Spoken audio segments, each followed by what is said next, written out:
A number of lawyers will reach out and say, my client's been sentenced and I don't really have an understanding of what comes for them next in the Bureau of Prisons, transfer and furloughs. I don't know.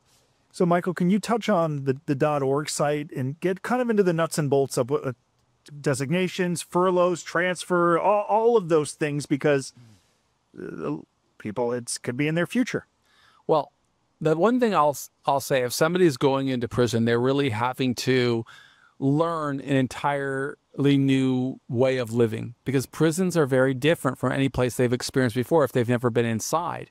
And people have to learn about, the more they learn about all the nuances of prison, the more they are going to empower themselves to handle the complications that come, and they should expect complications. So prisonprofessors.org, we try to, well, we publish content every single day. Not only do we publish content every day, but we provide a mechanism for people to ask questions. In fact, if you go to the top menu bar, the first thing on our menu, it says courses. And one of those courses is called Ask Me Anything, AMA. And if you go to Ask Me Anything, you will see people that have reached out because they did not find the information they were looking for. And so they filled out a little lead form, and it's free. And I said, if it applies to a lot of people, I will take the time to film a video and respond to those questions. But you will see different sections about preparing for sentencing, mitigation strategies, how to build a new narrative of your life, reputational management, career building, survival tactics in prison, whatever, right? There's specific topics, and we have a newsletter as well, so that we try to provide a real depth and breadth of content. Everything is free, but if they can't do it, we've always encouraged them to participate in your webinar. So a lawyer last week reached out and said, so-and-so is getting sentenced. There's a few prisons.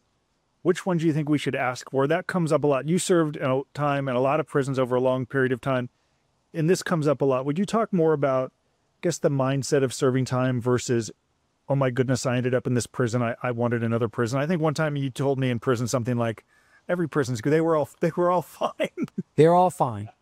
I started in solitary confinement. So when you start in the hole, it's fine, because you wherever you go, it's better than the hole, right? When you're in solitary confinement, you have no fresh air. You can't see the sky. You can't interact. You're right. There's a lack of human interaction. So you've got to develop a strong mindset, and you can't really move. I mean, I could open my arms and you know, by opening my arms, I would be touching both walls. But I would find ways to be productive in there. When I got to the penitentiary, it was a high security penitentiary. And at the time, the New York Times described it as the most violent federal prison in the nation.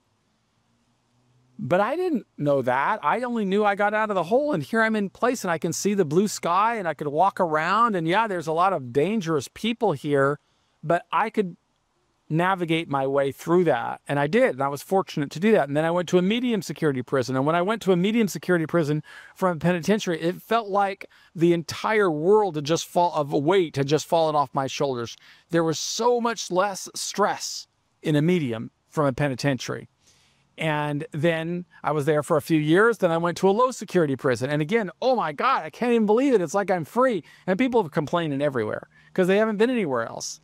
And then I'm in the low, and then I went to minimum security camps. And even in camps, people would complain. I said, wow, this is amazing. But it's all perspective, right? It's perspective. If you're thinking that going to the right prison is going to make your time easier, it's really not the right mindset, because all prisons are bad. Anytime you're away from your family, the people you love, and the people who love you, it's hard. And if you've never been in that environment, and you can't, hold your child, or you can't, say goodbye to your wife in the morning, or you can't earn a living, it's hard unless you have a plan. And so I'm not a big proponent of saying it's so important to get one prison's better than the other. What's way more important is to define success and figure out what's going to be different in your life. And if you could figure that out, then it doesn't matter where they put you, because you start architecting a pathway that advances your progress every single day. Let's spend a moment transitioning from prison to the halfway house. By the way, when I was in prison with you, people would come up and they'd sit next to you and they'd say, you'd ask, hey, young man, how long is your sentence? And they'd say 3 years. And they'd say, well, I don't want to complain. I know you have 26 years, but you'd always say, you were always kind. You'd say 3 years is a big deal in your life. 18 months every day and away from, I'll never forget that. Can you talk about your transition from prison to the halfway house and job approval, and how that process was probably made easier because the doc are memorializing the journey over such a period of time? Yeah, I think in my case, it was different. The fact that I had served so long and I was so well prepared by the time I got out. I mean, I had $100 grand in the bank. I had a lot of support. I was married. I had you as a friend and a partner, and we were building a venture together. You'd already established a nonprofit and helped to fund it. I had a path, and that was different from what they expected. So I had a lot of liberty that I don't think would have existed for and most people that serve multiple decades in prison. That supports our guidance on and explaining why people need to start memorializing what they've done and why they're different, because people are going to be very cynical. And it is a more likely outcome for people who've come out of prison is to face enormous resistance, where they may not allow you to work the job that you want. Instead, they may think you need a little bit more humbling experience. And so they may ask you to put on one of those orange vests and go clean up garbage on the side of the freeway. Or they may want you to volunteer at the local homeless shelter and clean the toilets. You know, that's what you should expect if you don't prepare yourself. And our job is to help people understand, prepare, anticipate. You're going to be sitting across the table from somebody who's very cynical, and you have to get that person to see you not as prosecutors have projected you, but what you've done in response to the crime. So let's close this video. There's a lot of people who watch these who they have a loved one in prison, but the mom, the dad, the brother, the spouse is watching, and they're going to go visit. Can you offer some insights of a family member is watching and they're going for that prison visit, discussions they should have about the journey, productivity, in a way where the prisoner, it doesn't get defensive and I'm here and you don't understand it and it's hard, but in a way, because the family is serving time too. They don't want this to be for the rest of their life.